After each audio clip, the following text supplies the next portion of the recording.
UFC fight night कैनेडियो versus Rodriguez आज सुबह रैप अप हुआ है और पता नहीं क्यों कोई भी इंडियन एमएमए यूट्यूबर इसको कवर नहीं कर रहा है। सब सबने कलेक्टिवली अंकिल जुबली के लॉस के बाद उन्होंने ऐसा एक हफ्ते का मौन रखा है ऐसा लग रहा है। लेकिन मैंने भी इसकी प्रोडिक्शंस वीडियो नहीं बनाई थी। ये कार्ड ठीक था वैसे। मतलब बहुत बड़े नेम्स इसमें नहीं थे बियॉन्ड कोमेन और मेन इवेंट, एंड उसके अलावा भी जो रिजल्ट्स वगैरह थे वो अच्छे थे। ओवरऑल डिसेंट कार्ड देखने के लिए। अब इस वीडियो में जो कोमेन और मेन इवेंट्स थे उनकी एटलीस्ट मैं बात करना चाहता हूँ।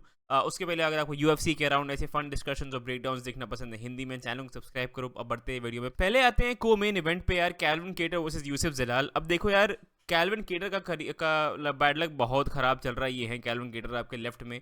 मैक्स हॉलवे के अगेंस्ट उनकी फाइट जब से हुई है उसके बाद से अजीब ही सा करियर चल रहा है। मैक्स हॉलवे वाली फाइट अगर आपको नहीं पता हो तो एक जो बहुत बड़ी क्लिप जो बार बार शेयर होती रहती है जहाँ पे मैक्स हॉलवे एकदम मैट्रिक्स में आ चुके हैं और फिर वो पंचेस एवेड कर करके उनकी उनकी तरफ देख भी नहीं रहे हैं और कमेंट्री टीम से बात कर रहे हैं, बोल रहे हैं the best box in the UFC. जो पिट रहा था सामने इंसान वो यही था बेचारा। लेकिन उसके बाद से ये गिगा चिकाजे गए गए उनकी बहुत बढ़िया परफॉर्मेंस थी। बहुत एक प्रॉपर ऐसे y'all must have forgot type statement था वो। ये कैल्विन केटर का। उसके बाद जॉश हेमंड की से फाइट हुई थी, बहुत ही क्लोज डिसीजन था लेकिन वो हार गए थे। मैंने उनको फाइट स्कोर करी थी उनके फेवर में, लेकिन वो फाइट वो हार गए थे। उसके बाद आर्नन एरन के अगेंस्ट उनकी नी इंजरी हो गई थी। फिर अljamain स्टर्लिंग के अगेंस्ट उन्होंने कम बैक मारा, उसमें अljamain स्टर्लिंग ने टेक डाउन करके उनके पास होल्ड किया है तीनों तीनों राउंड। तो बहुत ही बकवास करियर चल रहा है बेचारे का पिछले जब से मैक्स हॉलवे वाली फाइट हुई है तब से। अब जाके लग रहा था कि चलो यूसुफ जलाल एक proper new featherweight contender, young charismatic, बहुत ही बढ़िया कंटेंडर होते हुए आ रहे, तो शायद इनके अगेंस्ट अगर कैल्विन केटर बढ़िया विन लेते तो यू नो काफ़ी अच्छा एक बाउंस बैक उनके लिए होता। लेकिन यूसुफ जलाल इज़ एन अमेजिंग फाइटर। बहुत ही अच्छी शोइंग थी आज। अब कुछ पॉइंट्स में अनोइंग थी, उसकी मैं बात करता हूँ थोड़ी देर में। लेकिन यूसुफ जलाल की एलिया टोपुरिया से भी फाइट हुई थी बाय द वे, अगर आपको ना पता हो तो। एक क्लिप जो आजकल बहुत शेयर हो रही है जिसमें एलिया टोपुरिया धीमे धीमे झुक वुक के एकदम थके हुए एकदम एग्जॉस्टेड ऐसा ऐसा डक वीव कर रहे हैं लास्ट राउंड में, वो यूसुफ जलाल के अगेंस्ट ही थी। इवन दो एलिया टोपुरिया वो कंफर्टेबली वो फाइट जीत गए थे, लेकिन यूसुफ जलाल ने बहुत अच्छा फाइट आईक्यू इन जनरल दिखाया है। उनको क्लीन कैच करना बहुत मुश्किल है। पहले दो राउंड में तो कैल्विन केटर ने कुछ किया ही नहीं। देखिए क्या, एक बार स्ट्राइकिंग नंबर्स अगर रिव्यू करें, कैल्विन केटर ने 23 पंच अटेम्प्ट मारने से उनके 8 एक्चुअली लैंड हुए हैं और इनके देखो 26 लैंड हुए हैं। ये सिग्निफिकेंट स्ट्राइक्स, हाँ 8। मतलब स्ट्राइकिंग परसेंटेज इतना ज़्यादा लो था कैल्विन केटर का। यूसुफ जलाल इतने ज़्यादा एवेजिव थे, वो बढ़िया जैब मार रहे थे हट रहे थे, बढ़िया नी मार रहे थे हट रहे थे, कांस्टेंट दूर दूर से वो मार रहे थे, एंड देन वो टेक डाउन भी मिक्स इन कर रहे थे। तो वो पूरा फेंट्स मिक्स इन करना, take down attempt mix in करना, उन्होंने कैल्विन केटर को पैरालाइज कर दिया था वेरी ऑनेस्टली। कुछ आउटपुट नहीं आया कैल्विन केटर का पहले दो पूरे राउंड। सेम चीज राउंड 2 में भी यही कहानी थी। राउंड 1 में, अरे साला कहाँ चला गया, राउंड 1 में 8 स्ट्राइक्स एक्चुअली मार पाए कैल्विन केटर। अटेम्प्ट उन्होंने 23 करे थे। राउंड 2 में अटेम्प्ट 37 करे थे लेकिन मार तब भी सिर्फ 10 पाए। यूसुफ जलाल का का स्ट्राइकिंग परसेंटेज भी अच्छा था, काफ़ी अच्छे शॉट्स वगैरह भी वो लैंड कर रहे थे through out this fight.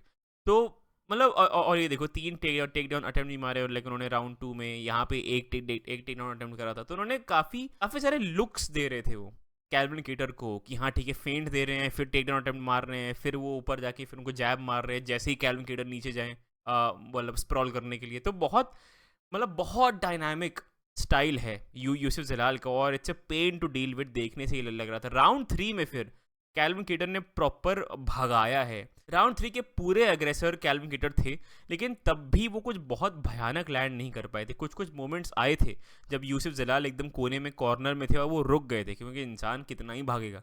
Kelvin cater ने उनको कॉर्नर कर लिया था। फिर कुछ पंच उन्होंने एक आध लैंड करे, लेकिन बाकी यूसुफ जलाल ने एवेड कर दिए। बहुत इवेजिव थे, लेकिन थर्ड राउंड में तो प्रॉपर भागे हैं, प्रॉपर भगाया हुआ है। मतलब लेकर उन्हें कैल्विन केटर ने यूसुफ जलाल को। और राउंड 3 भी उनको मतलब आप सिर्फ उनको इस रीज़न से दोगे क्योंकि वो अग्रेसर थे, क्योंकि राउंड 3 में भी उन्होंने कुछ बहुत इंप्रेसिव लैंड नहीं किया था। आई नो, अगर आपने फाइट देखी होगी तो राउंड 3 में एक एल्बो की आवाज़ आई थी, वो एल्बो ग्लव पे लगा था। मतलब मैंने भी वो जब मैंने वो आवाज़ सुनी थी तो मैंने ऊ करा था, लेकिन फिर मैंने स्लो मोशन देखा तो साला ग्लव पे लगा था वो। तो यार unfortunate for Calvin Kattar, very unfortunate कि मतलब अब क्या ही करेंगे वो, कुछ ज़्यादा है नहीं उनके पास अब करने के लिए इस डिवीजन में, इस स्पोर्ट में वेरी ऑनेस्टली। अब मतलब उनका समय जा चुका है। आई थिंक वो 35-36 साल के भी हो गए हैं। तो आई डोंट नो यार, एक आध फाइट और कर लो या तो जीन सिल्वा के अगेंस्ट उनकी फाइट करा सकते हो, वो भी एक बड़े नाम हैं फाइटिंग नर्ड्स के, बट आई कैल्विन केटर के लिए मुझे अब बहुत होप्स नहीं लग रहे हैं। आई थिंक जब तक वो अपनी इंजरीज और अपना करियर फिगर आउट कर पाएंगे तब तक स्पोर्ट मूव ऑन कर जाएगा, जैसे यूसुफ जलाल के अगेंस्ट हमने आज देखा। तो या अनफॉर्चुनेट लेकिन ग्रेट परफॉर्मेंस बाय यूसुफ जलाल। अगर ऐसे ही वो परफॉर्म करते रहे तो हम लोग उनको टाइटल के लिए चैलेंज करते हुए देख सकते हैं बहुत जल्दी, मतलब अगले 12 महीने के अंदर। तो great performance, even the third round बहुत फ्रस्ट्रेटिंग था, लगातार वो भागे। एट सम पॉइंट आपको रिस्पेक्ट गेन करनी पड़ेगी। अगर आपको इतना आसान है आपको भगाना, मतलब थोड़ा रिस्पेक्ट गेन करनी पड़ेगी, डोंट जस्ट कीप रनिंग, एक बात तो ये है। लेकिन ठीक है, 12 महीने के अंदर अगर वो ऐसी परफॉर्म करते रहे तो वो मोस्टली एक टाइटल शॉट के लिए शेड्यूल हो सकते हैं। जैरेड कैननियर वर्सेस ग्रेगरी रॉड्रिगेज, अब ये काफ़ी बढ़िया फाइट थी, ठीक है। सबको एक्सपेक्टेड ये था, बिकॉज जैरेड कैननियर काफ़ी एक ख़राब लक से आ रहे थे, ठीक है। अभी लास्ट फाइट जो कायो बदालो के अगेंस्ट थी, उसमें वो प्रिटी मच, मतलब डोमिनेट तो नहीं कहूँगा, 2 राउंड तो वो ले गए थे, लेकिन 3 राउंड काफ़ी कंफर्टेबली कायो बदालो ले गए थे। 5th राउंड में एक पॉइंट आया था जहाँ पे वो ऑलमोस्ट, मतलब जैरेड कैननियर फिनिश ही हो गए थे ऑलमोस्ट, मतलब कैसे उन्होंने सर्वाइव करा है I don't know. He should have been finished in that fight, लेकिन कोई बात नहीं। इमावोव के अगेंस्ट भी वो फिनिश हो गए थे। अर्ली स्टॉपेज बोलते हैं, लेकिन I don't think so very honestly, मतलब इमावोव ने काफ़ी क्लीन कैच किया था लेग कैननियर को। इस फाइट में भी यार 2 नॉकडाउन करे थे ग्रेगरी। एक तो इनका एक just look at the fucking muscle, ठीक है। Gregory Rodriguez huge for the division है बाय द वे, बहुत ही बड़ा जैक्ड इंसान है एकदम। ये फर्स्ट राउंड में बहुत बैक एंड फोर्थ था, लेकिन बहुत सारे नॉकडाउन्स वगैरह आए थे। जैरेड कैननियर का जेन्युइनली जो दूसरा नॉकडाउन था, जो ग्रेगरी रॉड्रिगेज ने बहुत ही बढ़िया एक शायद कान पे पंच था, लेकिन क्या था, लेकिन वो जब वो जैसे फैले थे उस टाइम में मुझे एक सेकंड के लिए लगा कि यार इजी गोना गेट फिनिश्ड, जो सब एक्सपेक्ट कर रहे थे एक early finish from Gregory Rodriguez, लेकिन वो नहीं आया था। और ग्रेगरी रॉड्रिगेज भाई राउंड 1 में एटलीस्ट, क्या पावर है यार बंदे में। वो नॉर्मल जैब लैंड कर रहा था, हमें क्रिंज कर रहा था कि अरे साला अरे साला, मतलब वो क्लीन अगर आपको कैच करे बहुत दर्द होगा आपको।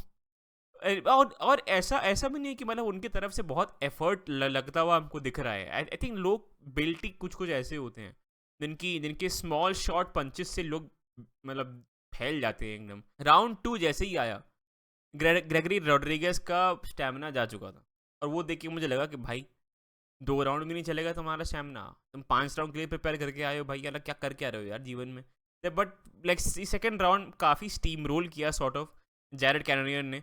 ग्रेगरी रॉड्रिगेज तब भी अपना कुछ कुछ लैंड तो कर रहे थे, लाइक मतलब, लेकिन striking numbers, I know numbers are not everything, लेकिन स्ट्राइकिंग नंबर्स में काफ़ी इजीली ओवरटेक किया एटलीस्ट ग्रेगरी रॉड्रिगेज को। रॉड्रिगेज के पास बिल्कुल स्टैमिना नहीं था।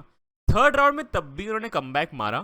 थर्ड राउंड जब स्टार्ट हुआ था तब एक डिसेंट कमबैक लग तो रहा था रॉड्रिगेज का, लेकिन फिर टुवर्ड्स द एंड वो बहुत ही एक मतलब क्लीन से निकलते निकलते एक एल्बो से कैच हो गए, बहुत ही बढ़िया, और फिर वो फैल गए। फिर ग्राउंड एंड पाउंड काफ़ी सीवियर मारा जैरेड कैननियर ने उसके बाद, लेकिन फिर वो रिकवर कर ही नहीं पाया उसके बाद। 4th राउंड जैसे ही चालू हुआ आधे मिनट के अंदर जो कैननियर हैं उन्होंने रॉड्रिगेज को फिनिश कर दिया। कैननियर के लिए मुझे काफ़ी अच्छा लग रहा है, लेकिन इसके बाद क्या इसके बाद क्या, अब कुछ ज़्यादा बचा नहीं है उनके पास स्पोर्ट में करने के लिए। अब आई डोंट थिंक वो रिटायर करेंगे, इवन दो वो 40 साल के हो गए हैं। और उनकी रिकवरेबिलिटी के बारे में भी अब मैं बात करना चाहूँगा यार, कैसे रिकवर किया उन्होंने फर्स्ट राउंड के बाद। जो 2 ब्रूटल नॉकडाउन आए थे उसके बाद उन्होंने काफ़ी रिकवर कर लिया था, which is very impressive for a 40-year-old यार, जो एक नॉकआउट लॉस और दूसरे फाइट में बहुत डैमेज लेके आ रहा था, तो वेरी इंप्रेसिव। ग्रेगरी रॉड्रिगेज का की सीलिंग हमको दिख गई है, ठीक है। इतना सारा जो लेके आते हैं, एक सो मच मसल, इतना मास, इतने बड़े इंसान हैं, और फिर फर्स्ट राउंड में ही अगर वो गैस आउट हो जाएंगे तो आई डोंट थिंक वो कहीं भी पास भी आने वाले हैं चैंपियनशिप के। तो जैरेड कैननियर ने गेट कीप कर दिया, you shall not pass Gregory Rodriguez. Great win Cannonier का यार। अगला मैं सोच ही रहा हूँ यार, क्या ब्रेंडन एलन मिडिल वेट में क्या है उनके लिए। और रॉबर्ट विटेकर के साथ सेकंड फाइट बोरिंग लग रही है मुझे। पाउलो कोस्टा से शायद फाइट कर चुके हैं क्या वो ऑलरेडी, अगर नहीं तो कोस्टा से फाइट कर सकते हैं, पता नहीं यार। आई डोंट थिंक एक proper title run, I think top 5 से जस्ट नीचे आ सकते हैं वो, लेकिन टॉप 5 में अब top 5 is too stacked right now. ये मिडिल वेट में बहुत टैलेंट भर गया है यार। मतलब यार आप ये हमजा चिमाएव, कायो ब्राहलो, इमावोव, ब्रेंडन एलन मान सकते हो, इन लोग के डिवीजन में हो आप, तो आई डोंट थिंक बहुत कुछ आपके लिए बचा है स्पोर्ट में करने के लिए। आई डोंट थिंक कोई भी टॉप 5 में मतलब किसी के अगेंस्ट भी टॉप 5 में अगर उनका मैचअप होता है तो आई डोंट थिंक वो जीतने वाले हैं। आई ऑल्सो थिंक वो फिनिश होने वाले हैं। तो ग्रेट विन, बट पता नहीं क्या करेंगे इसके बाद ये। तो वो था वीडियो यार। वीडियो पसंद आया लाइक करना, चैनल को सब्सक्राइब करना। मैं आपको मिलता हूँ अगले वीडियो में। Thank you, bye.